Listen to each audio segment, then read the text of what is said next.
As we get older, we become more prone to illness and injuries, and the loss of mobility can make it difficult to manage our affairs. We are all living longer, but some of those later years are often in poor health, with the ever-present threat of the loss of capacity to consider. An elderly relative losing capacity is difficult enough for loved ones to deal with, without the added worry that their finances become muddled. You might be forgiven for thinking that this doesn't apply to you, as you are nowhere near approaching your dotage, but you couldn't be more wrong. What if for some reason you became really ill, or were involved in an accident and were held in a coma for a period of time? How would you pay your bills and manage your affairs? The prospect of unpaid bills can cause unnecessary stress and anxiety, and delay someone's recovery. You might be thinking, well, that's okay, I have a joint bank account, so I'd be able to carry on as normal. Wrong. The banks deal with joint accounts very differently. When a joint account holder loses capacity, the account is closed for all transactions other than for emergencies, until a deputy has been appointed by the Court of Protection. This can be a long and costly process, often taking longer than 9 months, with no bills being paid. What if you had a business? Who would make decisions on your behalf? What happens to any property or other assets you hold jointly with someone and one of you later loses capacity?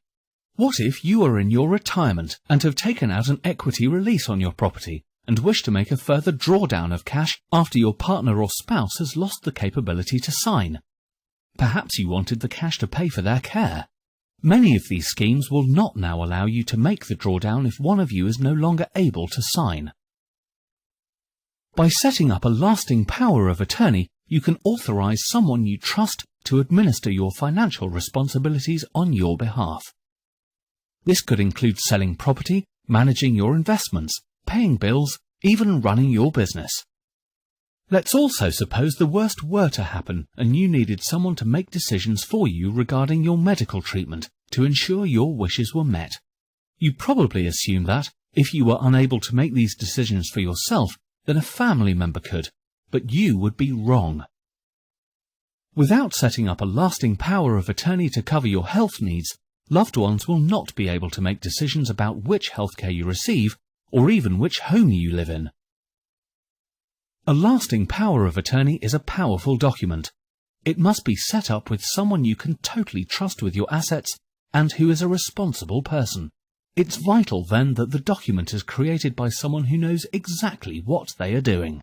By establishing a property and finance and a health and welfare power of attorney in advance means that you choose who makes those vital decisions for you, rather than some faceless authority.